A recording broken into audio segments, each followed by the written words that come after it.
Do you want to taste a wine that is delightful and charming and just a joy to be around? We're drinking some Frappato. Welcome back to Drinking It In. I am your host, Chris Cassara. We are here to help you know more and drink better. And today we're drinking a Frappato, which is a grape that is indigenous to Sicily. Not overly planted, so you do see these in fewer numbers, but I've had a few in over the course of the past year, and I decided to buy the Palate because Palate is a really well-known producer in Sicily, and I figured this would be worth a try.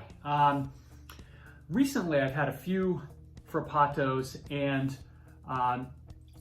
you know, I had them at one of our favorite restaurants here in Providence, but the wine buyer there, or whoever puts that wine list together, just refuses to put any wines with fruit on the list. So it was just very, I don't know, it was very like minerality forward, and I didn't really love it. You can kind of see this, right? It's a light red Frappato.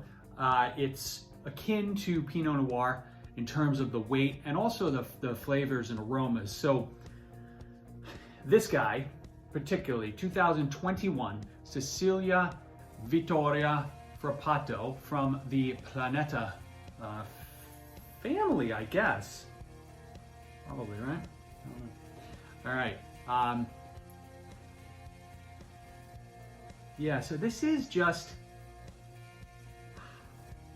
you know, in the intro I said, you know, a delightful and charming wine, and this it's the description that comes to mind when you smell this wine. So this definitely, if you were smelling this blind, right? If you didn't see me pour it right out of the Planeta bottle, you'd be like, oh, cool, Pinot Noir.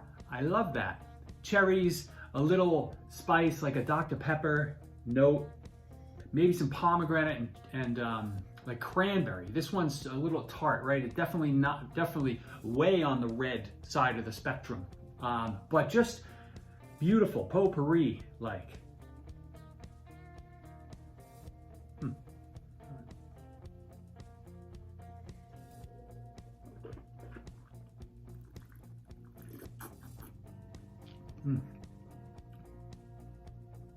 Little bit of acid, not too high.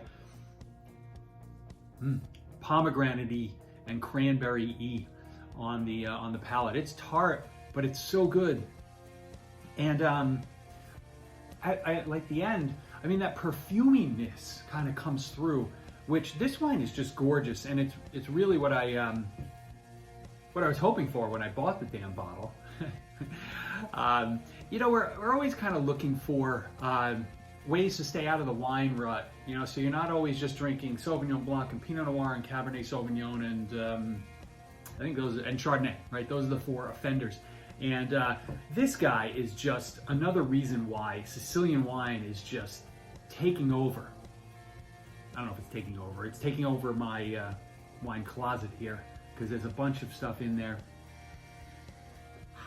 Yeah, I think you gotta get out and find this guy. Planeta's a pretty big brand in terms of, you know, wines from Sicily, so I suspect you'll be able to find this one. You know, they say best served slightly chilled at about 60 degrees Fahrenheit. This is being served around 70 degrees Fahrenheit because it's been on the counter for many hours. You know, I'm open to my reds being chilled. But I am not somebody who's going to really, you know, always like veer in that direction. My Beaujolais, my Frappatos, my Schiava, you know, it's okay if they're chilled, but I'll probably drink them at room temp. This guy's just beautiful, though. I'm going to sit here and smell this for a while. You know, while I'm doing that, you know, it would mean a lot to me if you subscribe to this channel. If you like what you see here, if you don't, if you think I'm a piece of garbage, if you hate my face and you just want to punch it, you know, don't subscribe. But if you like what we're putting out here, hit that subscribe button. And you know, Frappato, not one of the more well-known grapes in Italy. I'm going to put another link right here to a video we did somewhat recently, Ribolla Gialla. You'll like it, trust me. Cheers.